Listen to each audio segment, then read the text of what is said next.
Amém, amados? Vamos à palavra do Senhor nesta manhã. Nós estaremos concluindo o que nós falamos na semana passada, dos sinais da falta de compreensão da superabundante graça de Deus. Nós falamos sobre 6 sinais semana passada, e hoje vamos falar sobre 3 sinais, completando aí 9 sinais, né? 9 sinais que nós verificamos no corpo de Cristo, que mostram a falta de compreensão da superabundante graça de Deus.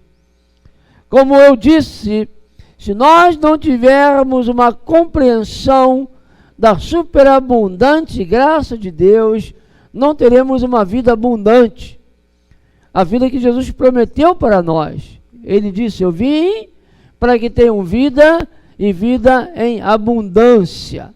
Nós não experimentaremos a vitória gloriosa e a plenitude da salvação e da bênção de Deus que o Senhor Jesus trouxe para nós. Por isso é importante nós compreendermos a superabundante graça de Deus. Amém? Então, o primeiro ponto que nós vimos na semana passada foi compreender que é salvo pela graça, mas não compreender que a salvação também é mantida pela graça. Assim como fomos salvos pela graça, a nossa salvação também é mantida pela graça. Graça quer dizer o agir de Deus. Deus agiu por mim para me salvar. Deus vai continuar agindo para manter a minha salvação. Então, a minha salvação não depende de mim, da minha força, da minha capacidade, mas depende do agir da graça de Deus por meio da fé. Amém? Nós vamos entender que a palavra salvação, ela tem uma amplitude. Palavra sozo ou soteria, salvação, sozo, salvar. Esta palavra, ela é usada em vários aspectos para cura, proteção, libertação, provisão. Ela é uma palavra abrangente.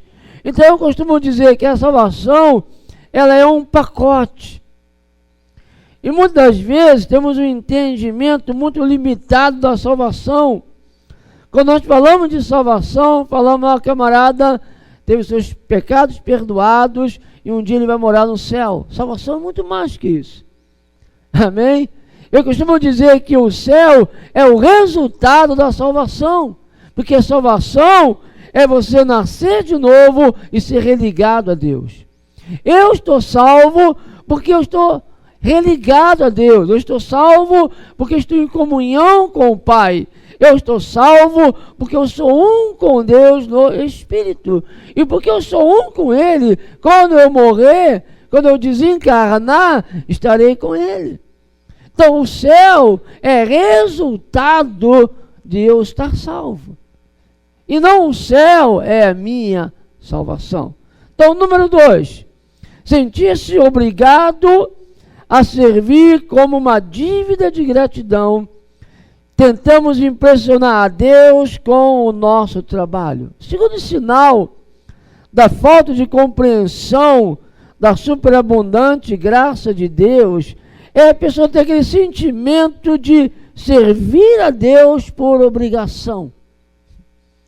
Eu tenho uma dívida, agora eu tenho que pagar essa dívida com o meu trabalho.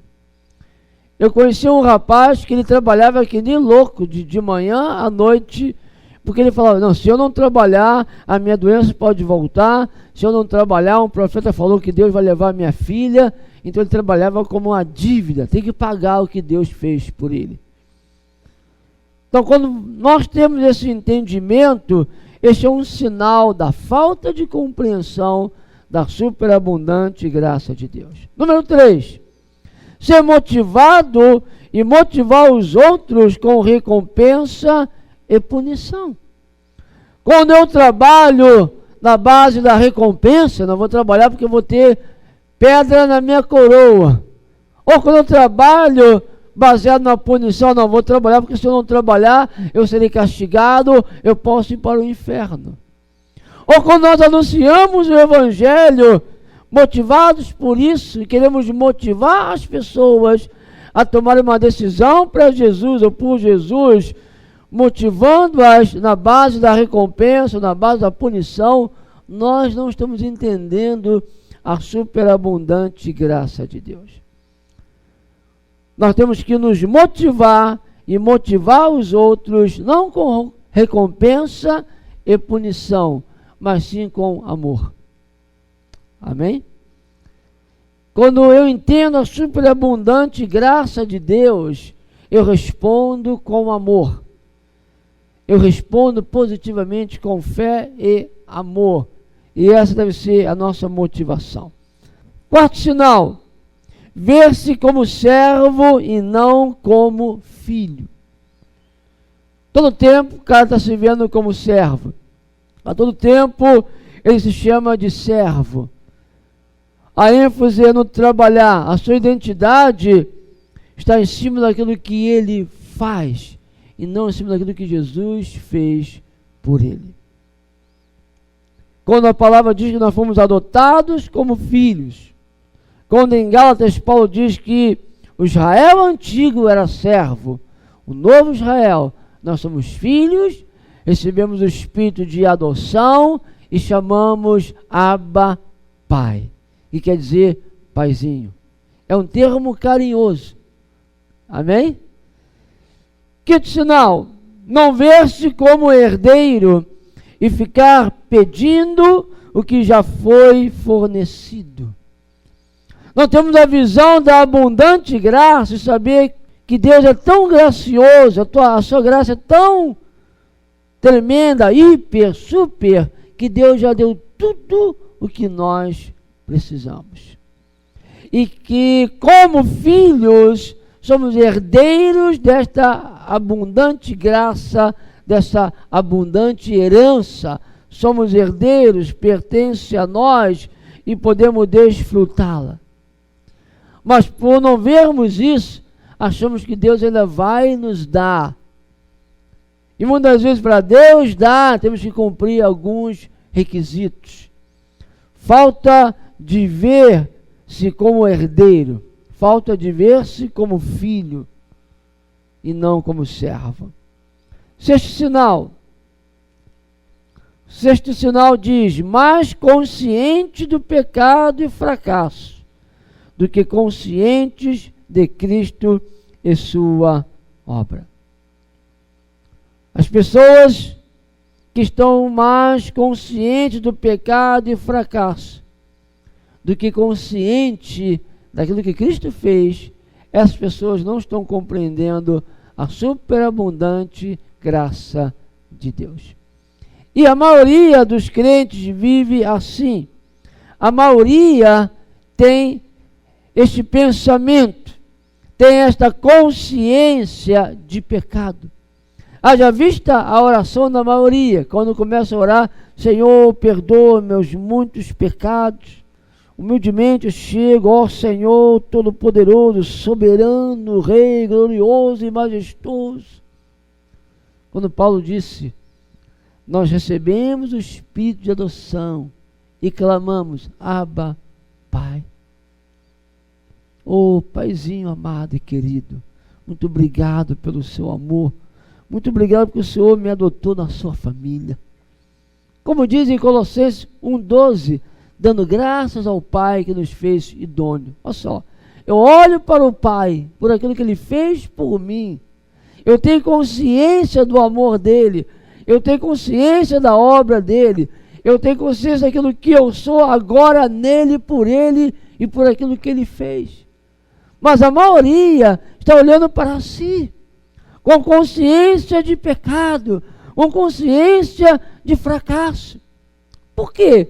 Porque ele vê a graça de Deus como uma coisa muito pequena. A graça de Deus foi a oportunidade que Deus te deu. A graça de Deus foi a chance que Deus te deu para agora você andar na linha. Essa é a visão que muitos têm da graça de Deus. Jesus morreu na cruz do Calvário e derramou o sangue para perdoar o teu passado de pecado, para perdoar os teus pecados quando você estava na ignorância. Agora que você não está mais na ignorância, cuidado, porque o cerol pode passar. Essa é a visão quem tem da graça de Deus. Então está sempre achando-se devedor. Está sempre olhando para ele e sempre vendo que ele precisa melhorar. Aí começa a cantar, ajuda a melhorar. Senhor, me ajuda a melhorar. Está olhando para onde? Para ele. O tempo todo olhando para si. O tempo todo olhando para a sua incapacidade. O tempo todo olhando para o seu fracasso. O tempo todo olhando para o seu pecado. Quem que pode avançar espiritualmente assim? Ninguém. Quem que pode levar avivamento assim? Ninguém. Estamos orando, Senhor, nós no avivamento. Senhor, nós queremos no avivamento. Estamos jejuando pelo avivamento. Estamos fazendo vigília por avivamento. Mas ninguém vai lá orar pelo enfermo. Ninguém vai lá orar pelo oprimido. Eu vou orar pelo enfermo? Não. Manda pastor, chama um pastor. Eu não tenho essa unção, eu não tenho essa condição, eu não sou capaz. Está o tempo todo olhando para si. Como virá avivamento se uma igreja está o tempo todo olhando para si, como fracassada, como pecadora e como indigna? Nunca. Porque se eu olho o tempo todo para mim, me considerando fracassado, pecador, vendo as minhas imperfeições, como que eu vou avançar espiritualmente? Nunca. Eu nunca irei avançar espiritualmente enquanto estiver olhando para mim, para o meu pecado, para o meu fracasso. Nunca. Nunca avançarei espiritualmente enquanto estiver com consciência de pecado. Nunca. O que me faz avançar espiritualmente é quando eu estou olhando para o Senhor, para aquilo que Ele fez por mim.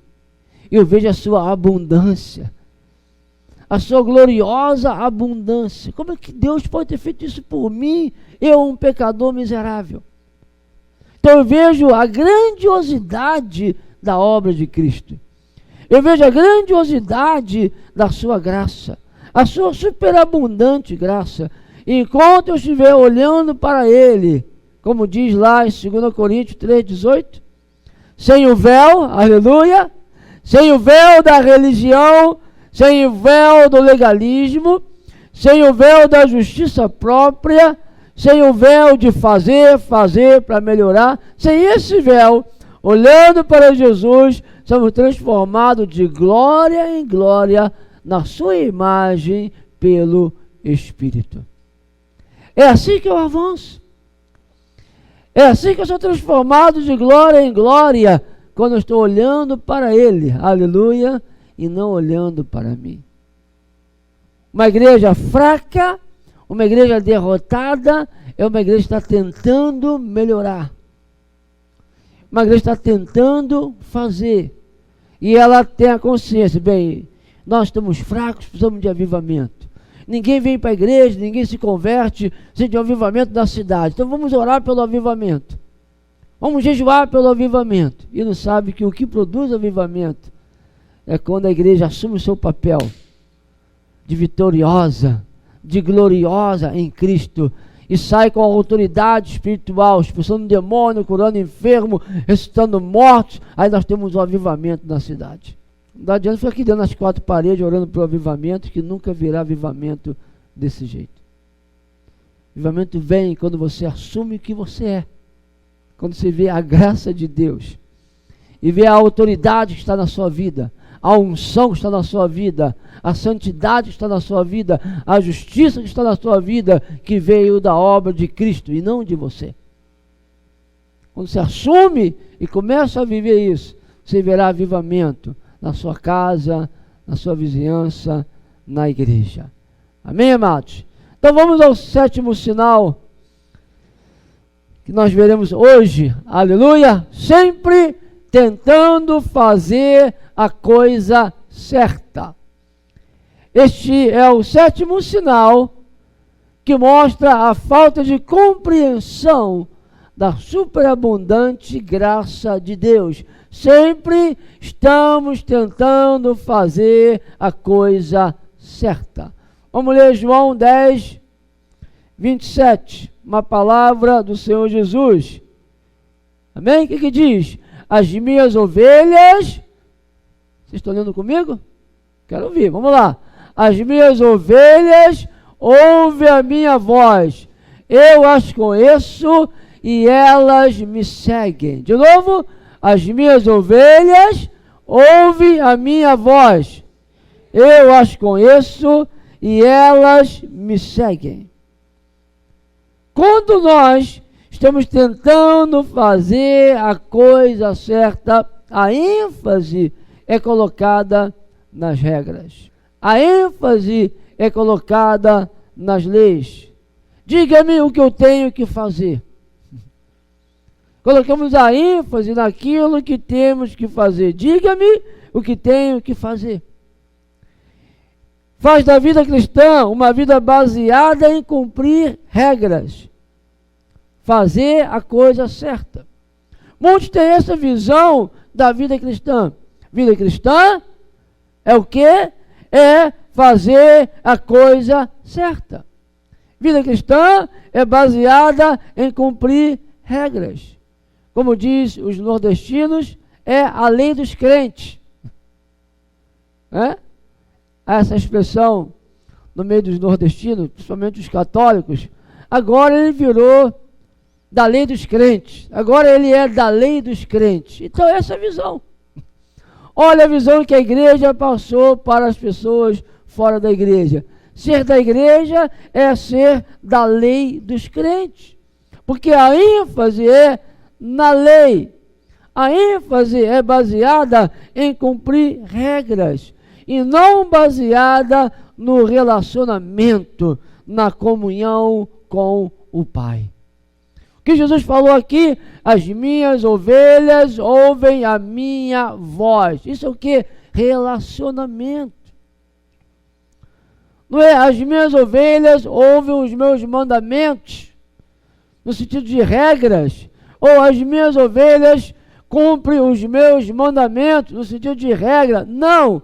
Ele diz, as minhas ovelhas ouvem a minha voz e eu as conheço.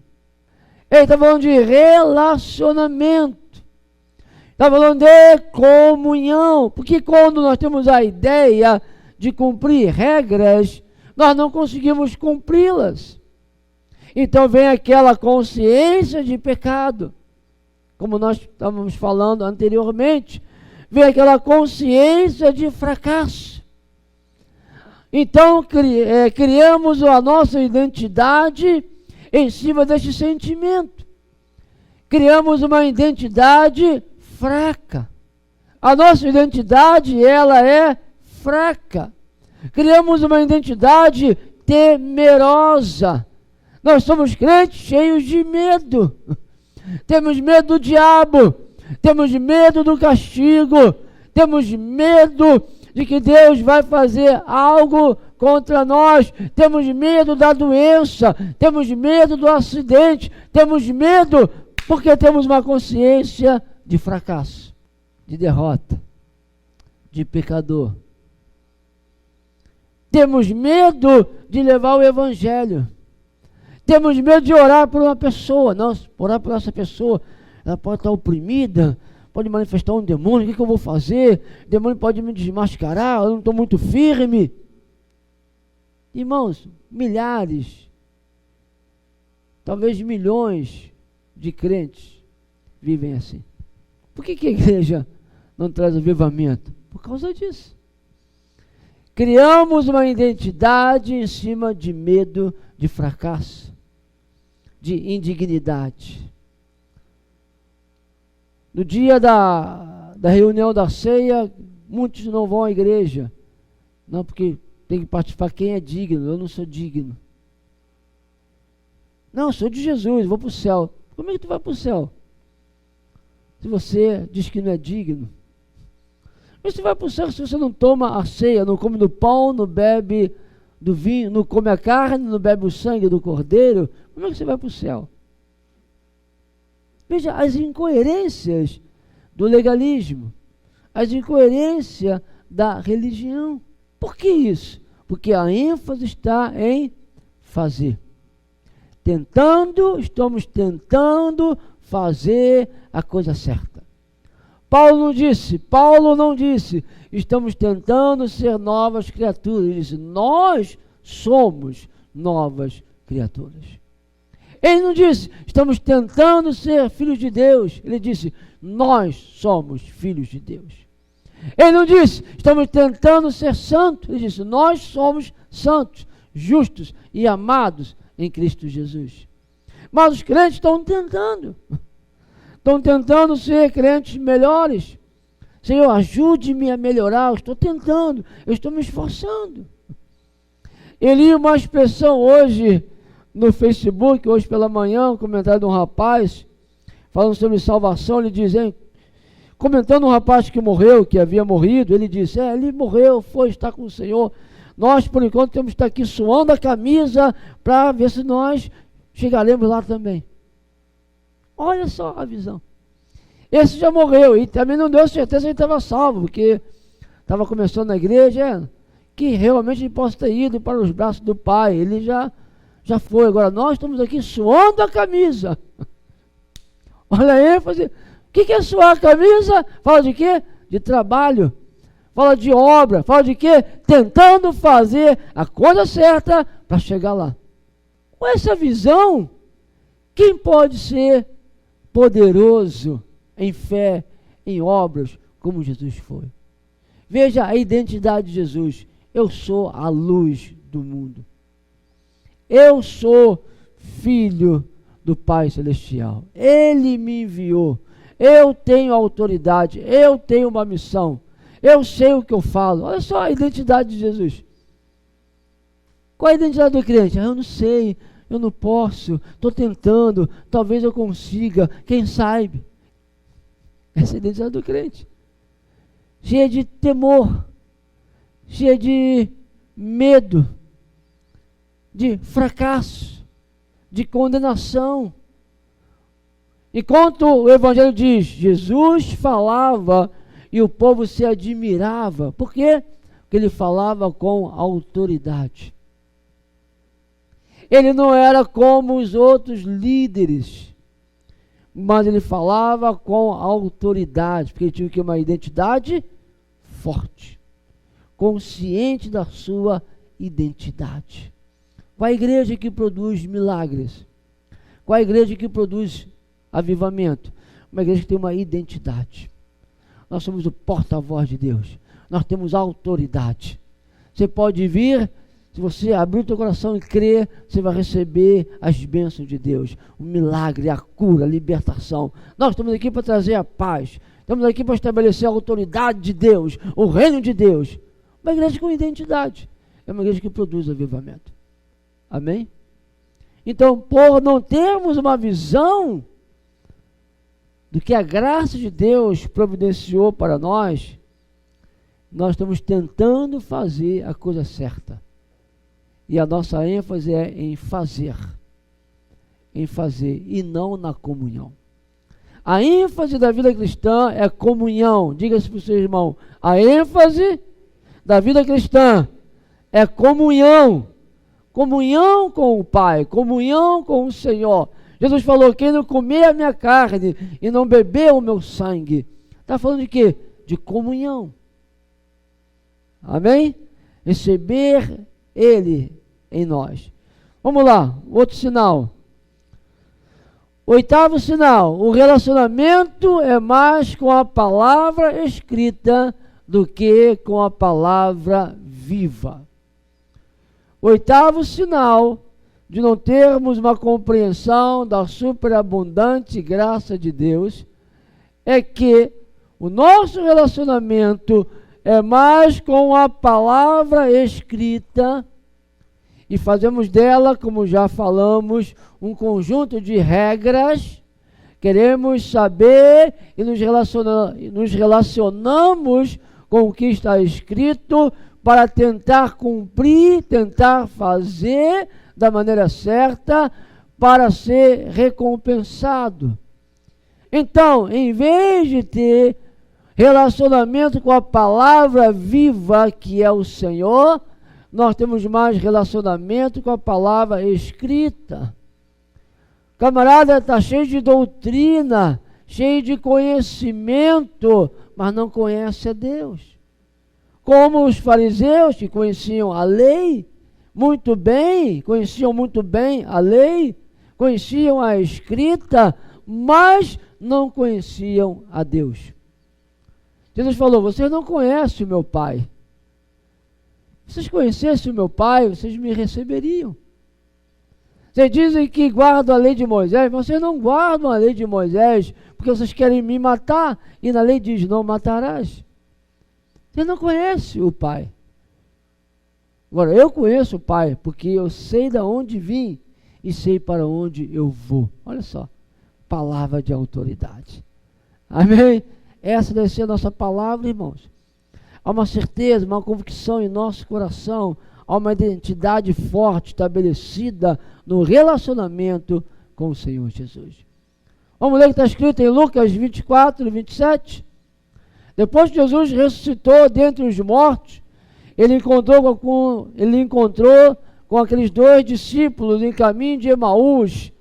E na conversa, ele fala isso aqui, Lucas 24, 27. Começando por Moisés e todos os profetas, explicou-lhes o que constava a respeito dele em todas as Escrituras. Aleluia! Amém? Nós precisamos ler as Escrituras para encontrar o Senhor. Mas, infelizmente, nós lemos as Escrituras para encontrarmos o que devemos fazer e não para encontrarmos Jesus. Jesus falou para os fariseus: vocês estão errando porque vocês não conhecem nem as Escrituras e nem o poder de Deus. E as Escrituras falam ao meu respeito. Mas como disse Paulo em 2 Coríntios 5, eles leem Moisés hoje, mas um véu é colocado. O que Paulo quis dizer? Eles leem hoje a lei, mas eles não conseguem ver na lei, não conseguem ver nos escritos antigos Jesus, que um véu está colocado. Aí Paulo disse: mas quem se converte ao Senhor, o véu é tirado. E quando o véu é tirado, você vê Jesus nas Escrituras. Você vê Jesus na palavra. Mas enquanto há o véu da religião, enquanto há o véu do legalismo, você só vê o quê? Regras, leis e mandamentos. E o teu relacionamento é com a palavra escrita e não com a palavra viva. Então nós precisamos ler a palavra para encontrar a vida na palavra. Aleluia! Temos que encarar a palavra como nosso alimento e não como um livro de regras para eu cumprir. A palavra tem que ser o pão da vida para me alimentar. Então, ler a palavra todos os dias não é uma imposição da religião. Ler a palavra todo dia não é uma obrigação religiosa, não é o cumprimento de uma lei. Ler a palavra todo dia é como almoçar todo dia, é como jantar todo dia. Então, ler a palavra é para buscar o alimento espiritual e encontrar Jesus na palavra. Amém? É ter relacionamento com Ele. Fazer de Jesus a palavra viva para nós e buscar essa palavra viva. Fazer de Jesus a chave interpretativa das Escrituras. Quando a minha comunhão é apenas com a palavra escrita e não com a palavra viva, como eu disse antes, eu não vejo Jesus nas Escrituras. Eu não tenho o filtro com o pós-cruz. Eu preciso filtrar as Escrituras com o pós-cruz. E quando eu não faço isso, e a maioria não faz, nós, na verdade, criamos, nós fabricamos um caldo mortífero de palavras.